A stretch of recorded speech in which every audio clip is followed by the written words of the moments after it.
Hey everybody, it's Jane from Buttonart Central, and yeah, you read right. This is how not to make a button art clock, but we'll get into that. So, we're using the first silhouette book I made, and I decided to use the yin yang symbol to turn it into a clock. There was a lot of stuff that I had to learn along the way as I did this, and I'm going to tell you all the mistakes I made so when you go to do it, you'll make the perfect yin yang clock. So, one of the things you need to make this is a clock. You can get a clock off your wall that you already have that you don't mind doing some button art on, or you can go and buy one. I bought this one from Kmart. It was an Anko clock. It was like $3 or $4. I can't remember.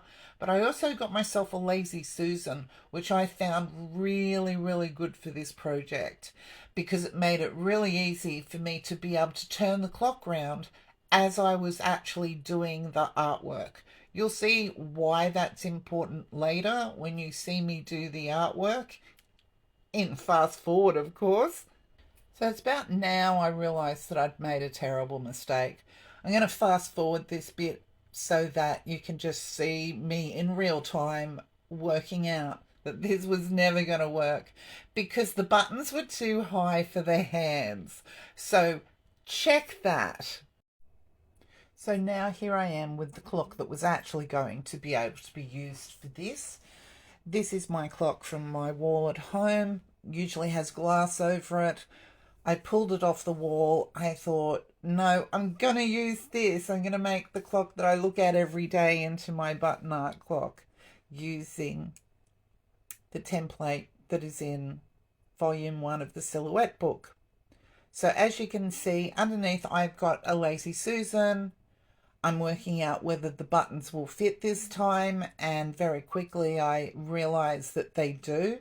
So we're on to the next part. To be able to make the yin yang look really nice on the clock, there does need to be some measurements done. And you can use this whenever you want to make a yin yang symbol on anything, whether it's a clock or a canvas. So how do you turn it from that size into the larger size, as you can see here? Well, it's mathematics, but it's not that hard. So what you need to do is you need to get yourself a ruler. And then it's just all about halves. So get yourself a pencil and a compass, because you will need the compass to be able to do the arches in the yin yang. So here we go. We measure where the halfway point is between the top of the clock and the hand. Then we get the compass and we put the sharp bit where the mark was you made. You take the other arm up to the top of the clock and then you turn it into a half circle, as you can see me doing that right now. And then you turn it around and you do exactly the same thing, measuring it half the distance between the bottom of the clock and the hands, putting a mark there and repeating the process with the pencil. As you can see, I'm turning the ruler upside down because you can do it in inches, you can do it in centimeters, whichever you feel more comfortable with. And I kept mucking around. There we go. So I've marked it. We're getting the compass out and we're ready to do the next circle, half circle for the clock. And away we go. Whee! Okay, so we're ending just above where the hands are, and there's a reason for that, because you want to be able to actually put the buttons around the clock hands so it's a nice smooth, basically an S on your clock.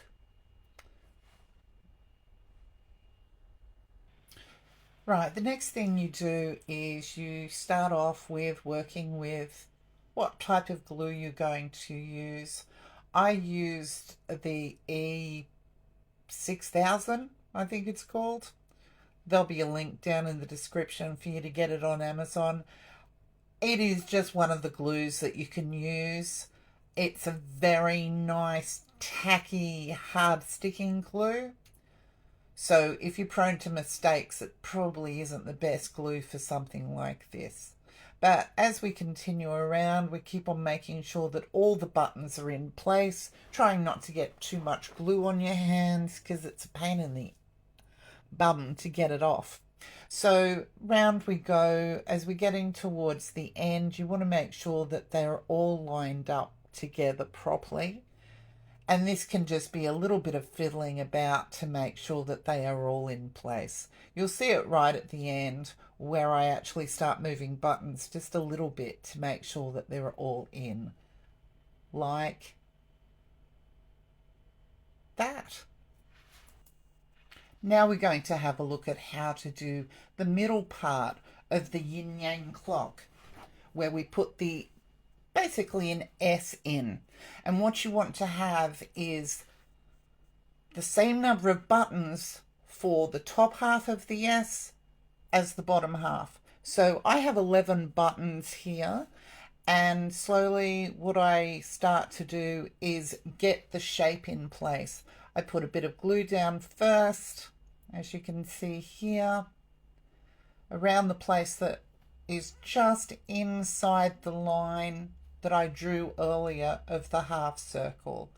Scraping a bit of glue on there, getting ready to make sure that it's going to fit, and away we go. Marking it down all the way. As you can see, as I go, I fiddle about with the actual arch shape so that it's perfect and meeting up in the middle on both sides. Okay, as you can see, it goes around the middle of the clock.